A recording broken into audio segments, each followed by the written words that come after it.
والفرط في الأمور وحماقة الحبور والفرط في الأمور وحماقة الحبور وصلاة الله دواما وسلامه تماما على من يجيء إماما ولأنبياء ختاما على من يجيء إماما ولأنبياء ختاما وعلى الآل الكرام.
Para ibu yang berbahagia, alhamdulillah alhamdulillah pada saat ini Allah Ta'ala masih selalu kita pada nikmat, terutama nikmat yang paling besar, yaitu nikmat Islam serta bahagia, taufik hidayah dan inayah yang sekian istiqomah beberapa kali tiap hari Jumat sore dalam rangka menjalankan sebagian kewajiban kita selaku hamba yang mukallaf, yang baligh, yang berakal, yang caranya kita menuntut ilmu. Mudah-mudahan Allah SWT memberikan ketahanan kepada kita jalani sedikit demi sedikit, amin ya rabbal alamin.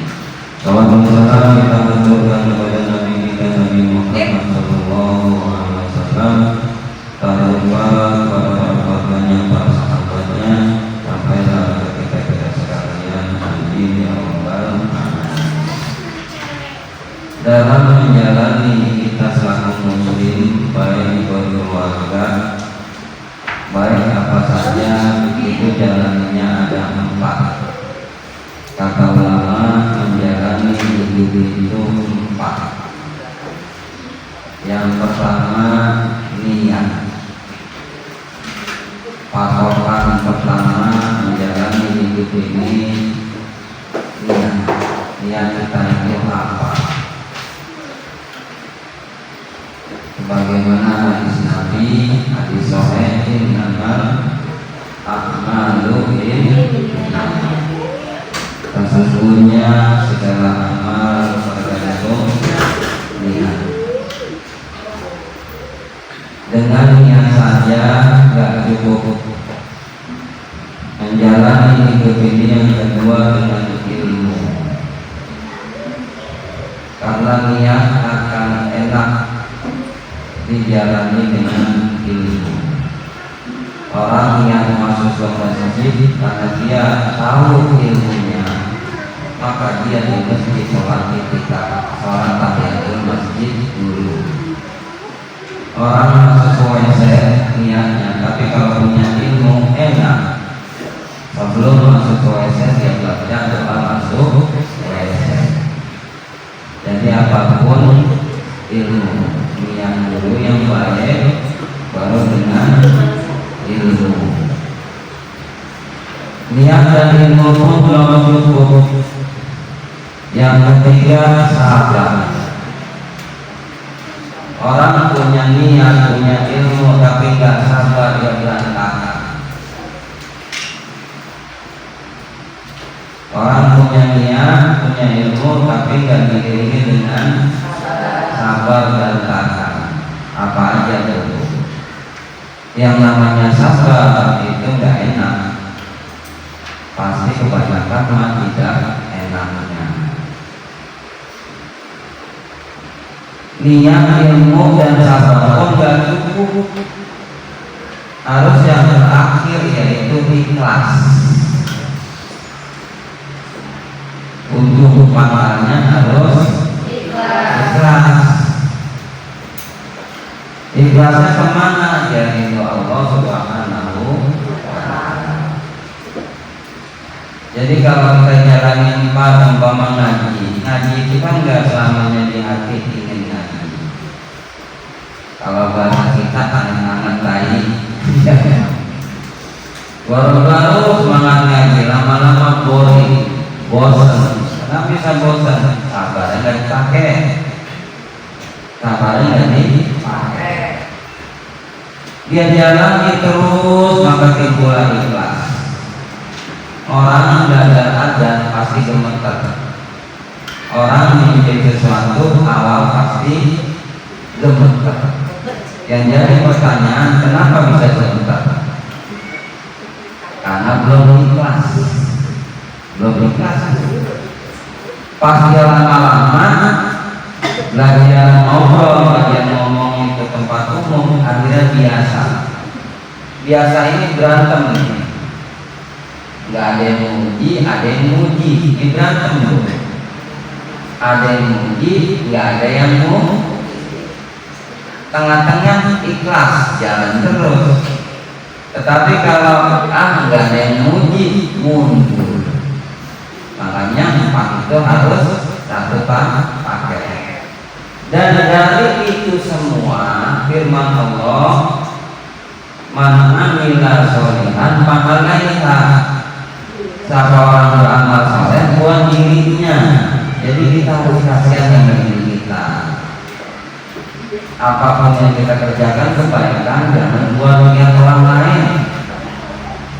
Buat kasihan sama diri kita.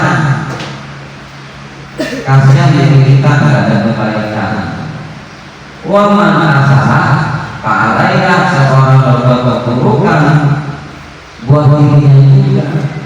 Nah ini tuh yang jarang kita fokus ke intinya. Jadi kebaikan itu yang kita kerjakan itu buat biar diri kita kasihan. Jadi benar.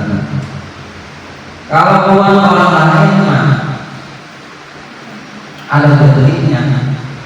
Karena namanya buat orang lain pasti ada pengen dipuji, agung-agung. Tetapi kalau niatnya kebaikan buat diri sendiri, ada rasa kasihan. Wah, itu kan kasihan, nggak ada buat kebaikan. Oleh karena itu kata ulama, kalau orang sudah berprinsip hanya kepada Allah ikhlas, apapun ojehan orang-orang selagi kita niat ilmu, sabar, ikhlas, jangan dimasukin hati. Ini patokannya, jangan dimasukin hati, lewatin aja. Tapi syaratnya udah terpenuhi 4 ya, bukan itu niat, ilmu, punya, sabar, ikhlas. Apapun omongan orang jangan dimasukin di hati. Kebanyakan nih masa bodohnya kita salah. Salahnya apa? Niat kan? Ngaji kan? Sabar kan? Ikhlas kan? Domongin orang begitu, jangan dia ya salah. Harus jalannya dulu empat. Nah, jalan 4 itu harus dengan ikhtiar. Di antaranya 2 nih kita lagi jalannya, niat dan ngaji. Pas prakteknya diiringi sabar. Udah sabar diiringi ikhlas, maka timbul semua itu jatuhnya istiqomah. Kalau ada istiqomah enak. Utlubul istiqomah wala tatlubil karamata. Tuntutlah istiqomah, jangan kau mencari kemuliaan. Sebab dengan istiqomah itu menjadikan turun ridho Allah Subhanahu wa Ta'ala. Itu kesimpulannya yang bisa untuk kita adanya di antaranya tiap hari Jumat. Itu keterangan 4 umum dalam bermasyarakat pakai 4 itu, dalam berkeluarga pakai 4 itu, dalam mendidik anak pakai 4 itu. Kalau udah pakai 4 itu baru berprinsip. Apapun orang yang ngomongin, kalau 4 itu kita pegang, jangan dimasukin di hati.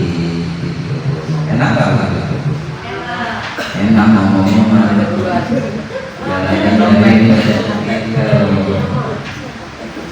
hari ini kita mengkaji lanjutan kitab Hudul Jain karangan Syekh Nawawi Al-Bantani rahimahullah ta'ala, yaitu halaman 8. Bismillahirrahmanirrahim. Wa qala musannif wa nahwu min al-mulhi bid-dawil. Hadis lanjutan. Wajah imra'atun, suatu hari telah datang seorang perempuan atau istri ila Nabi sallallahu alaihi wasallam, kepada Nabi Muhammad sallallahu alaihi wasallam. Kasarnya ini ada istri ngadu kepada Nabi. Kalau bahasa sekarang curhat kepada Nabi. Faqala, maka seorang istri itu berkata atau bertanya kepada Nabi, ya Rasulullah, wahai Rasulullah. Jadi ya Rasulullah, jangan ya Rasulullah, ya Rasulullah. Wahai Rasulullah, ana wafidun nisa'i. Saya, ini kami, kata perempuan itu seorang istri, mewakili semua istri. Jadi dia datang, kalau bahasa sekarang disebut mewakili istri-istri pada kumpul 1 orang datang ke Rasul. Utusan. Rasulullah, utusan istri ilaika kepadamu ya Rasulullah. Aku datang sebagai utusan semua istri. La as'aluka an nasibihinna minal jihadi. La as'aluka an nasibihinna anil jihadi. Aku bertanya kepadamu ya Rasulullah tentang jihad. jihad berperang membela agama Islam. Dalam hukum fikih jihad tangannya disebut raqaqah. Apa itu raqaqah? Perbatasan antara orang kafir sama orang Islam, tengah-tengah perbatasan disebut raqaqah. Perbatasan itu kata Nabi sampai meninggal membela perbatasan, maka dia itu mati syahid.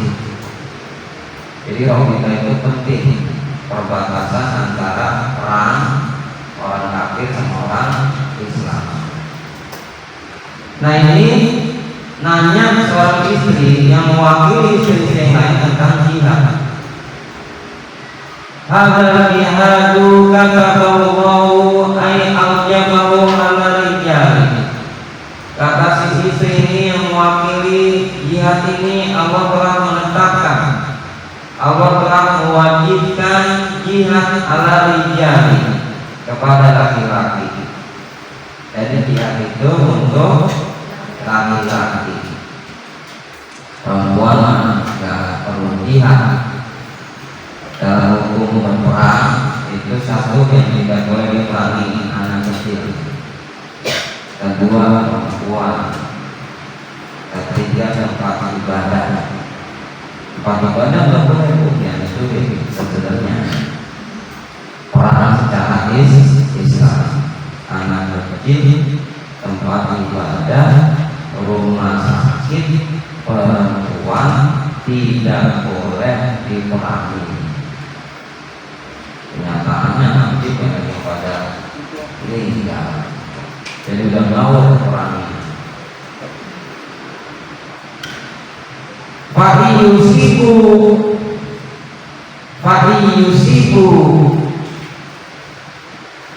in asabahu yabu ajru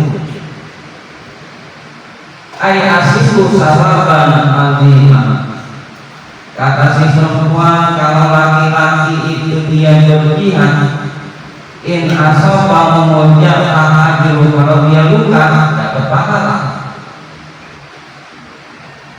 Ay asibu sababan azimah, yaitu mendapatkan pahala yang besar. Wa in qatalu fil jihadi, kalau dia terbunuh, kalau laki-laki itu terbunuh di dalam jihad, kanu ahya'an inda rabbihim, maka mereka itu laki-laki terbunuh jihad dia anggap hidup menurut pandangan Allah. Wala yahsabanna alladziina yuqatilu fi sabilillahi amwat, ayatnya. Bal ahya, jangan menyangka orang yang meninggal di jalan Allah itu mati, melainkan dia hidup. Hidup apanya? Imannya. Jadi ini si istri ini iri. Kok bisa-bisanya laki kalau berperang dia luka, palanya gede, kalau meninggal mati syahid, bahkan dianggap hidup. Aitu zulfa minhu, dapat anugerah dari Allah Subhanahu wa taala. Tanya seperti itu. Wa ruwiya anna Allah ta'ala yuqawlimu alaihim, dan diriwayatkan bahwasanya Allah Ta'ala ini kepada orang yang berjihad dan ada orang berjihad, Allah mendatangi orang yang berjihad pas meninggal, ini pahalanya gede. Jadi makin iri isi. Wa yaqulu, maka Allah berkata, berfirman, siluni majisu, kamu minta apa? Aku beri. Orang berjihad nanti pas masuk surga, disuruh Allah minta apa? Pasti aku beri. Payakuluna, maka orang yang meninggal berjihad itu berkata, ya Rabbana kaifa nas'aluka, wa nahnu nas'alu fil jannati. Ya Rabbana, wahai Tuhan kami, kaifa nas'aluka, bagaimana kami meminta kepadamu, wa nahnu nas'alu fil jannati, sedangkan aku ini gembira dalam surga. Bayangin orang yang mati syahid itu membela agama Allah, jihad di surga itu, udah masuk surga, Allah bertanya, kamu minta apa? Nah ini kan keterangan hadis ini, maka perempuan makin iri, pengen kaya laki. Biaya sunnah, kami gembira dalam surga dan apa saja yang kami minta beri. Di surga satu, dia itu polanya terbalik bu. Dalam kitab Kafir Yasin itu terbalik, akar di atas, buahnya di bawah. Tuh, setiap dipetik timbul lagi. Airnya ada 3, air susu, sungai susu, sungai madu, sungai arak. Arak ada tuh, tapi nggak mabok, bukan. Makanya kenapa di dunia nggak boleh minum arak? Karena arak itu adalah minuman surga. Nggak mabok, udah nggak sholat, udah ngapa-ngapain di dunia ini, cuma ujian. Pas dia lulus di surga mau udah nggak ngapa-ngapain, udah nggak sholat, udah nggak sholat banyak dunia, sholat banyak itu di dunia. Oh di surga.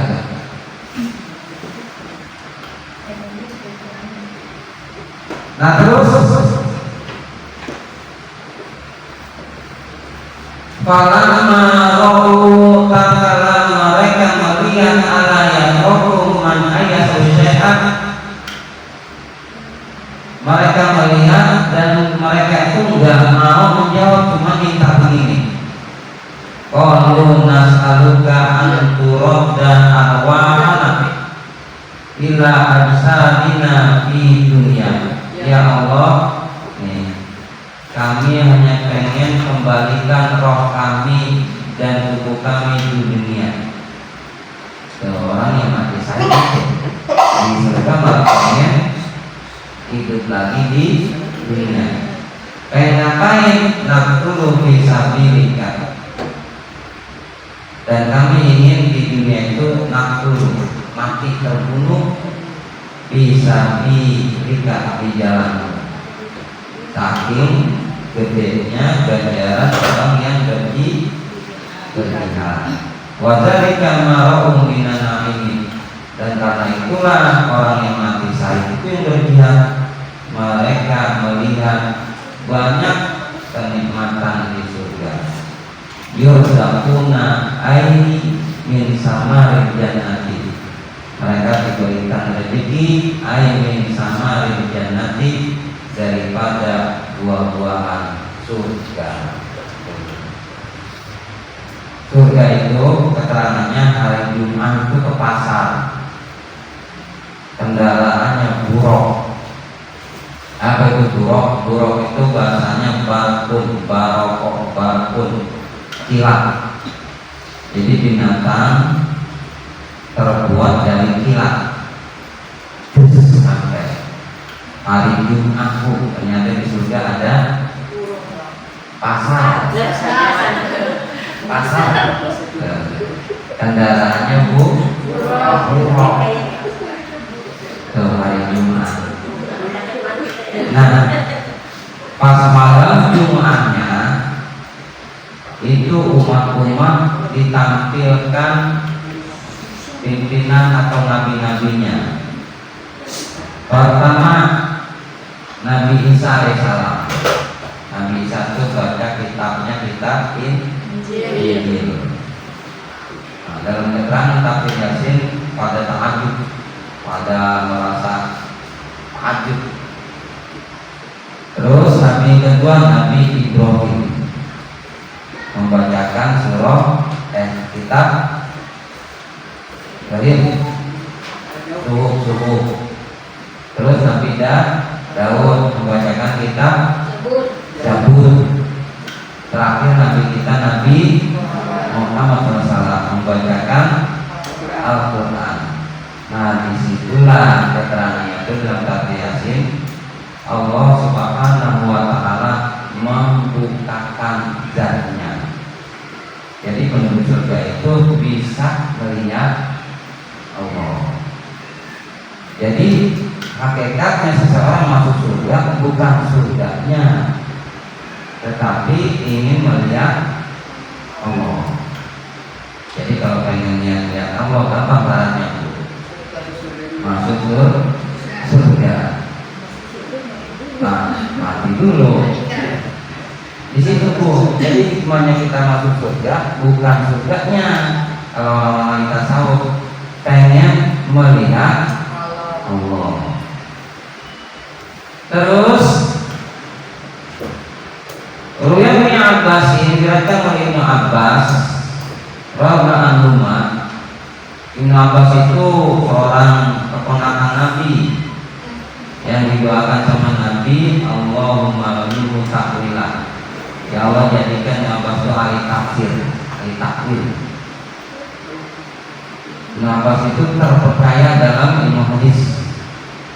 Kata beliau, annahu sallallahu alaihi wasallam qala, bahwasanya Nabi kita Nabi Muhammad sallallahu alaihi wasallam qala, bersabda, arwahu syuhada'i, bermula roh-roh orang yang mati syahid itu, ini orang yang mati syahid, rohnya fi ajwafi tuyuri hubrin, itu adanya di perut burung yang berwarna hijau.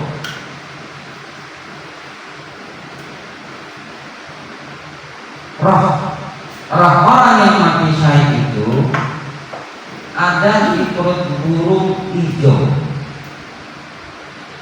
Turobu anharil jannati, yang mana itu burung memutari sungai-sungai di surga. Di dalam tafsir yang lain, itu roh-roh itu, burungnya itu, atasnya itu kayak singgasana.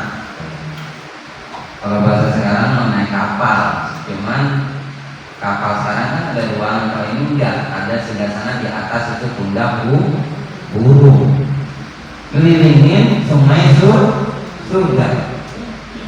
Watakulu min samariha, itu roh-roh yang mati syahid itu watakulu min samariha, dia makan buah-buahan surga. Hikmah daripada dulu manusia itu adanya di surga, diusir ke dunia nenek moyang kita Nabi Adam, pas balik lagi ke surga dikasih buah-buahan lagi. Apa itu yang dilanggar Nabi Adam? Makan buah khuldi. Khuldi itu kiasan sebenarnya. Di dalam tafsir banyak. Khuldi itu arti kekal, buah kekal. Dia dibakar. Nah ini Nabi Adam itu pas makan dia baru sedikit, sampai hanya di tenggorokan. Itu Nabi Adam mah. Makanya keselak. Jadilah laki-laki itu punya ini apa itu? Jagung. Ya, apa dah keselak. Kalau perempuan udah ke dalam sampai saja. Makanya ada payudara, tubuh keterangannya. Keterangan asal muasal, laki-laki ada ininya, perempuan ada payudara. Aras. Jadi aras di bawahnya itu penentu untuk sudah di situ.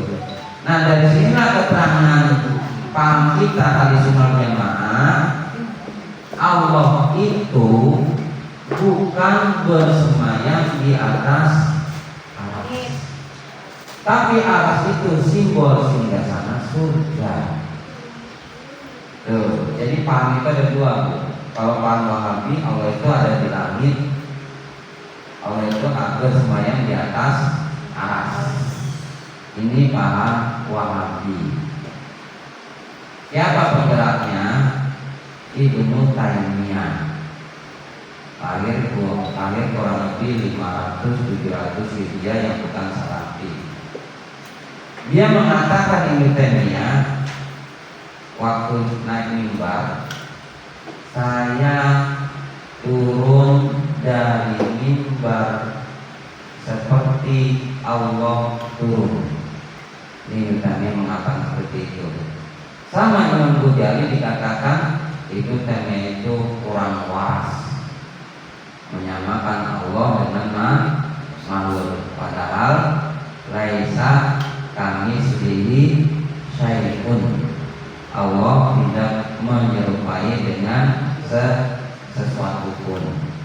Ini paham. Tapi itu sering nonton di media tuh, mau TikTok mau apa tuh pasti ada paham. Kami mengatakan Allah itu di langit, Allah bersemayam di atas aras. Itu paham Wahabi, bukan ulama salaf. Paham yang diakui kebanyakan ulama, Allah itu maujudun bila zaman wal makan. Allah itu maha ada tanpa arah dan tempat. Allah itu maha ada tanpa arah dan tempat. Allah enggak butuh tempat. Allah enggak butuh waktu, karena waktu dan tempat itu yang mintain Allah. Kalau Allah bersemayam di atas aras, bagaimana kalau aras waktu itu belum diciptakan? Di mana Allah? Nah, inilah pertanyaan yang tidak masuk akal. Kalau Allah ada di atas langit, bagaimana Allah itu adanya kalau langit belum diciptakan? Jadi enggak pas sama logika kita. Tapi kalau Allah mau judul bila zaman wal makan, Allah maha ada tanpa arah dan tempat. Artinya sebelum semua diciptakan, Allah itu sudah ada, karena dia enggak butuh arah, dia enggak butuh tempat. Makanya jangan sekali-kali berkata serahkan sama yang di atas.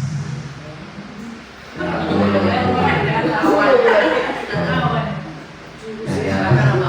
di atas apa? Yang di atas apa?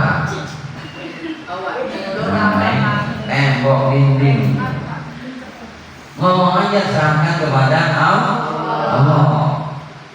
Kenapa ini saya jabarin, Bu? Karena udah banyak kena doktrin. Karena nggak ngaji tauhid, akhirnya ke bawah. Gimana Allah? Di langit. Nah, jadi gimana? Langit itu adalah himpunan doa, bukan tempatnya Allah. Makanya kata Imam Ghazali, wa yusannu domu yada, disunahkan kalau doa mengumpulkan dua tangan. Doa jangan begini, Bu. Ini urat beratuin. Ini urat kanan, urat kiri beraduin. Wal isyaratul injir ila sama, dan diisyaratkan menunjuk langit.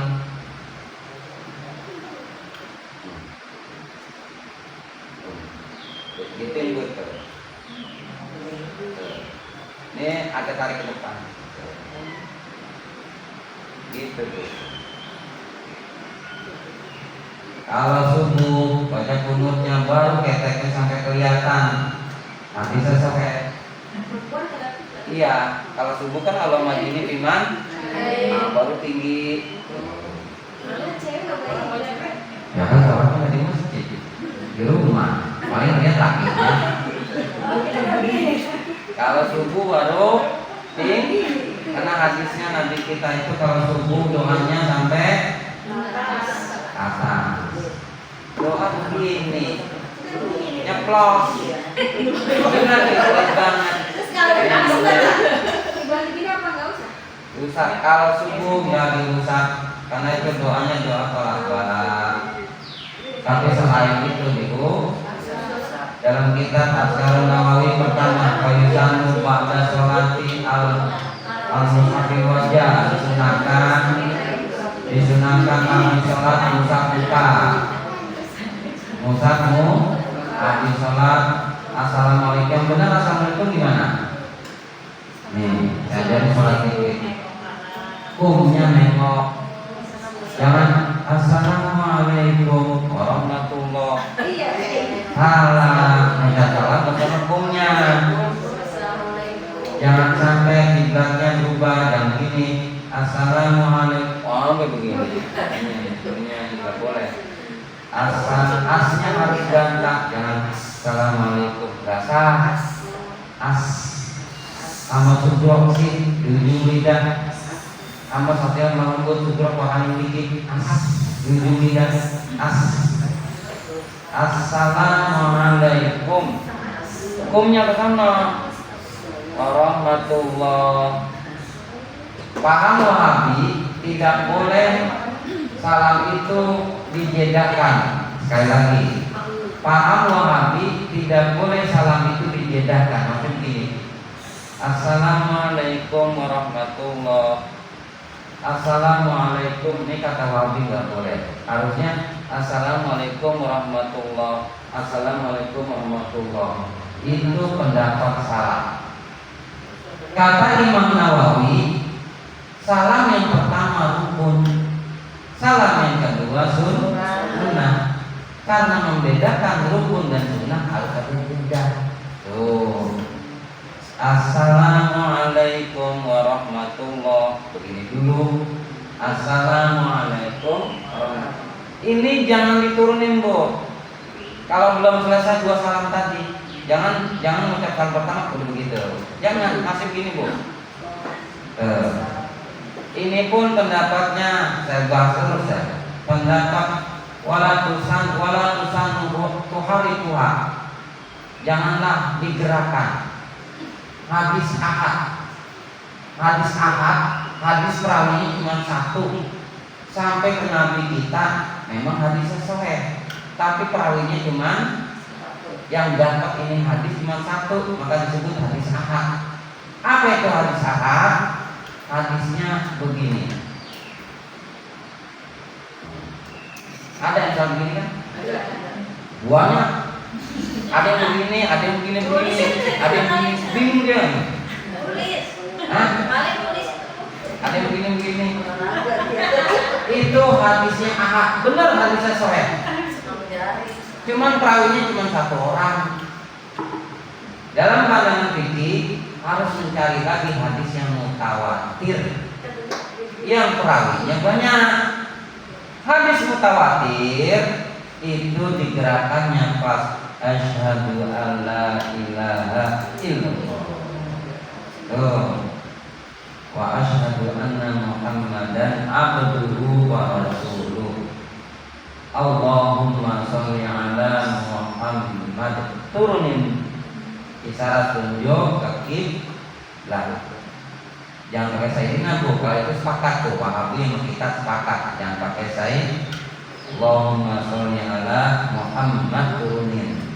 Kenapa? Kata Imam Baihaqi, kalau memakai hadis ahad begini, sedangkan dia salat berjamaah mengganggu. Kenapa ini jadi begitu keterangannya? Gitu Bu, makanya hati-hati paham yang kelihatan itu pahamnya kelihatan bagus tapi belum tentu begitu. Nanti kita bahas bakalan dikit-dikit. Nah itu keterangannya. Jadi orang yang mati syahid itu dia di aras. Makanya keterangan di sini. Oh berarti Allah bukan di aras. Kalau Allah di aras, orang yang mati syahid berkumpul. Nah ini. Ini si istri ini yang utusan tadi mengatakan wa nahnu ma'asyiron nisa'i naqumu alaihim ay bil khidmati wa na'imihim ala ma hum alaihi faqawluhu nahnu mubtada'un wa jumlatun naqumu khabaruhu. Kami adalah, kata si perempuan ini utusan, kami adalah semua dari sebagian istri. Kami menjalani kepada suami dengan khidmah atau khidmah, mengabdi kepada suami. Wa na'imihim, dan membantu. Nah, dari sinilah Bu, istri walaupun kita nyari duit jangan niat rezeki, jangan niat nyari nafkah, tapi niat bantu. Ya, bantu walaupun si istri itu gajinya lebih gede daripada suami. Kalau sampai si istri ngomong nafkah, bahaya, kasihan si suami. Melihat kamu tengah suami yang bawa ngomong anak, istrinya kemana? Kalau lihat dong di Indramayu, istri suaminya pada mancur, istrinya PKI, PKI. Begitu Bu, karena ada merasa apa? Merasa nyari nafkah. Nah itu. Pamalana min dzalika, ini si istri utusannya protes. Pamalana min dzalika. Apakah kami itu termasuk kayak tadi dapat pahala jihad, makan buah-buahan di surga, ada peneduhnya di aras, sehingga sananya burung hijau, iri. Ai ajrul jihadi bil jihadi wa qatli faqala Rasulullah sallallahu alaihi wasallam. Dijawab Rasulullah. Maka Rasulullah sallallahu alaihi wasallam bersabda, ablighi sampaikanlah wahai utusan istri, man lakitan nisaha, kepada yang kau temui, yang kau wakilkan itu istri. Ini jadi pesan Nabi.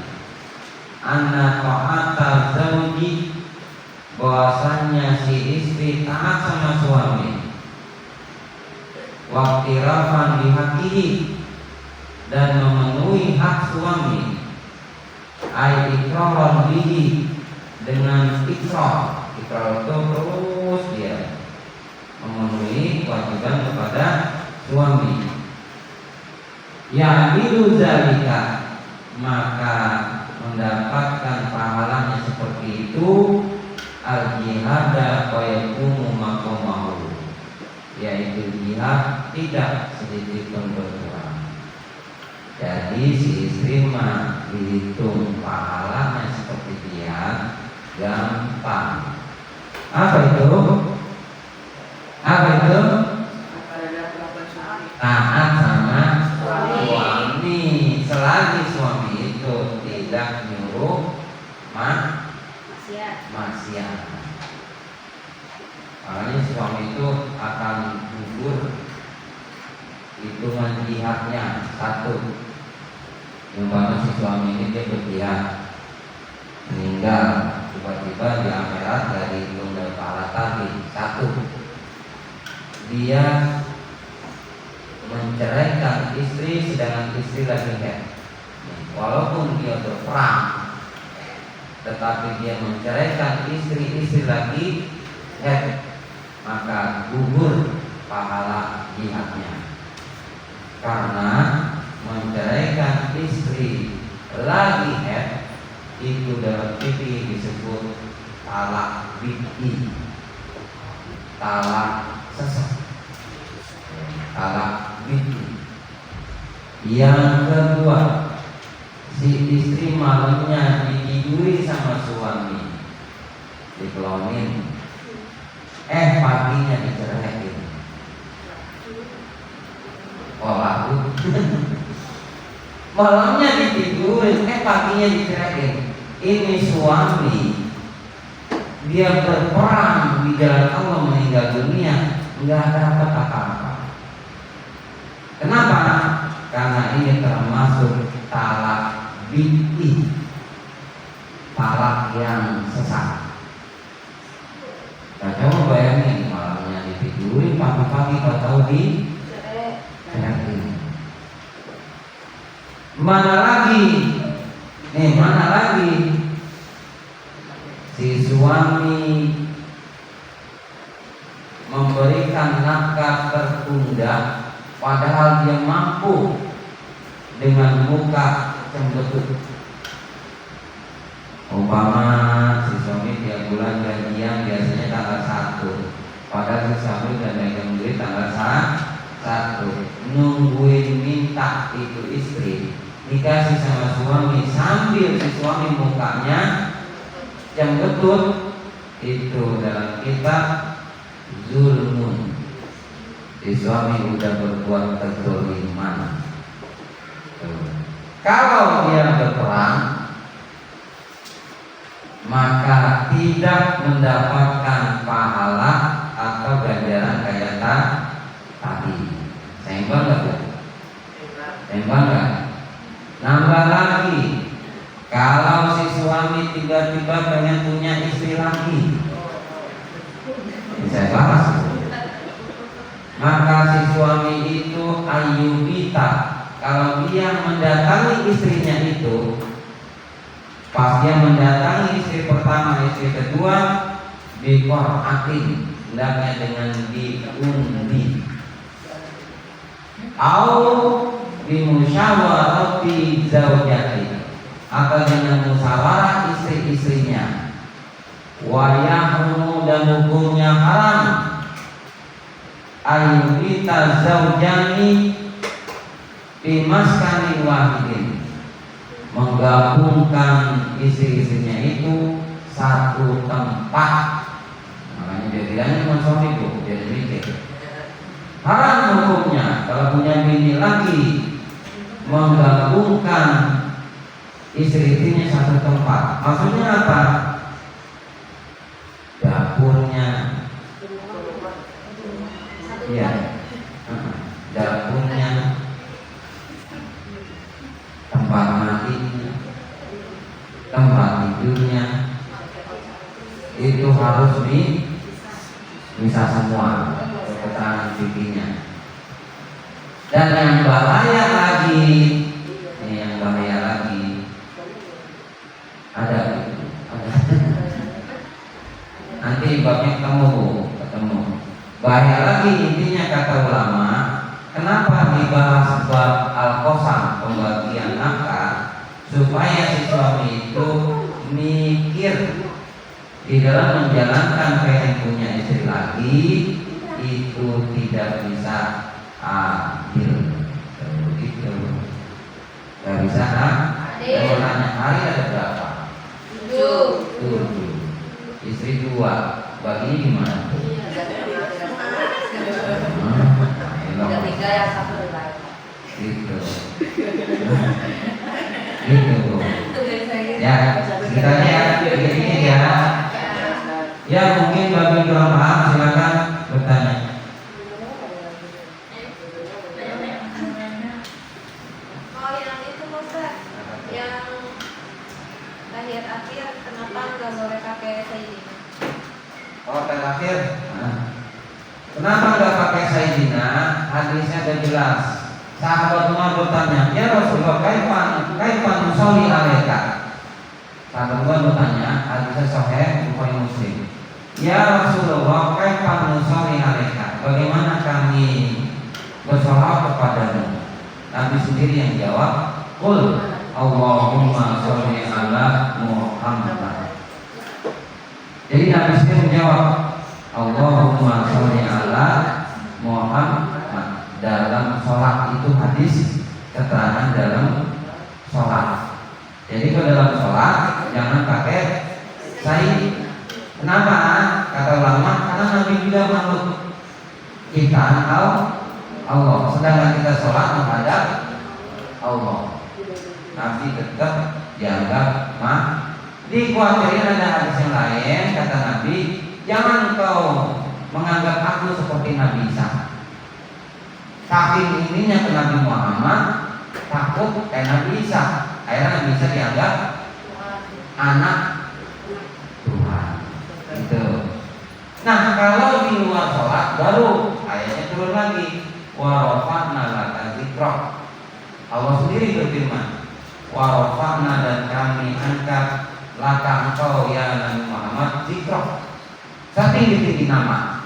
Tuh, di luar sholat. Makanya Imam Syafi'i memberikan tafsiran itu wayang bagi biziadati siyadah, sepantasnya lah menambahkan lafaz sayyidina li'annahu adamun, karena itu adab. Jadi kalau di luar pakai sayyidina, bukan habib, sayyid. Sekali lagi ya, bukan habib. Turunan Nabi kita itu Marga Muthalib dan Hashim itu dua, Said dan Syahid, bukan Habib. Ini kita minta ketemu. Syahid buat kerajaan, Syahid itu buat kerajaan. Syahid turunan Nabi yang enggak ada di kerajaan, disebut Syahid. Ada pun Habib, nih kita minta ketemu. Ini kata pengarang kitab ini, di kampung dulu ada seorang ulama. Ulama itu mumpuni dalam ilmu, maka dipanggil sama murid-muridnya Habib, artinya kekasih. Saking kekasihnya sama gurunya punya ilmu, maka dipanggil Habib. Habib itu bukan gelar turunan Nabi, tapi dia mumpuni dalam ilmu. Kalau turunan Nabi, Sayyid. Contohnya, Allahumma sholli ala Sayyidina Muhammad. Nabi. Dalam hadis Bukhari kitab Riyadhus Shalihin, Nabi itu memanggil cucunya, ya Sayyidi. Hasan Husain lagi naik di mimbar. Apa kata Nabi? Ya Sayyidu, ya Sayyidu. Dipanggilnya Hasan Husain Sayyid. Begitu kisah-kisah. Jadi kalau turunan Nabi itu Sayyid atau Sayyid, bukan Habib. Nah, di kitab yang lain begini. Kalau turunan Nabi dia nggak punya ilmu, maka dipanggil Wan.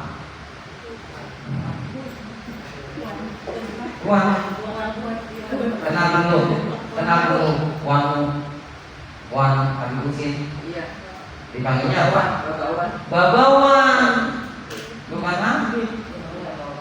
Kenapa dipanggil Wan? Karena beliau nggak pernah ngajar kita. Dia menyadarin diri. Dia mah dulu disuruh ceramah atau penutupan doa. Dipanggil Wan. Begitu katanya. Wan Husin. Nggak disebut Habib Husin, tapi Wan Husin. Wan itu seorang turunan Nabi, tapi dia nggak bisa kitab kuning, kitab kayak gini, maka dipanggil Wan. Tuh, begitu keterangannya. Nah, sekarang kebablasan. Dulu kalau ada pengajian harus diseleksi oleh dua tempat. Satu Kuitang. Tahu Kuitang kan? Kuitang. Kalau turunan Nabi buat pengajian itu harus seleksi, harus izin. Siapa yang izinin? Satu Kuitang. Dua Habib Utsman bin Yahya. Kenapa? Supaya benar ketahuan ilmu kedisiplinan ilmunya. Nah, pas ini Habib Abdurrahman Habib Ali udah nggak ada, Habib Usman udah nggak ada, pengarang sifat 20 itu Habib Usman. Pengarang sifat 20 Habib Usman. Pengarang perhiasan bagus Habib Usman. Pengarang Adabul Insan itu Habib Usman. Pengarang Irsadul Anam itu Habib. Pas beliau meninggal, kuitan Habib Ali meninggal, maka yang turunan Nabi itu sembarang bikin majelis sekarang. Tuh. Dulu kenal Abdul Syafi'i, As-Syafi'iyah. Nah itu dulu Masjid Al-Barkahnya itu kandang sapi. Beliau dagang kain di Tanah Abang. Tetapi karena dia mumpuni punya ilmu, diizinin buka majelis sama Habib Usman dan jadilah besar. Tuh. Makanya Habib sekarang nggak ada izin, nah itu terjadilah sekarang seperti ini. Tuh, kebablasan, adabnya kurang, orang yang bukan Habib agak direndahin zaman sekarang. Tuh. Ngajinya bukan ngaji wajib, coba lihat ngaji maulid aja udah, pokoknya. Jangan deh main. Nah, saya mau tanya, dapat apaan?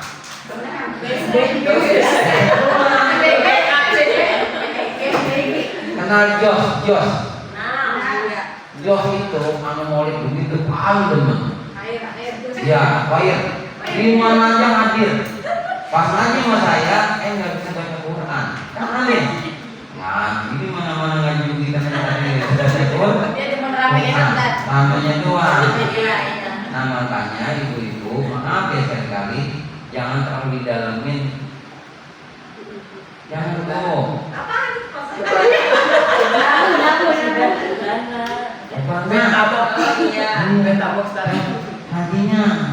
Ngajinya nggak wajib.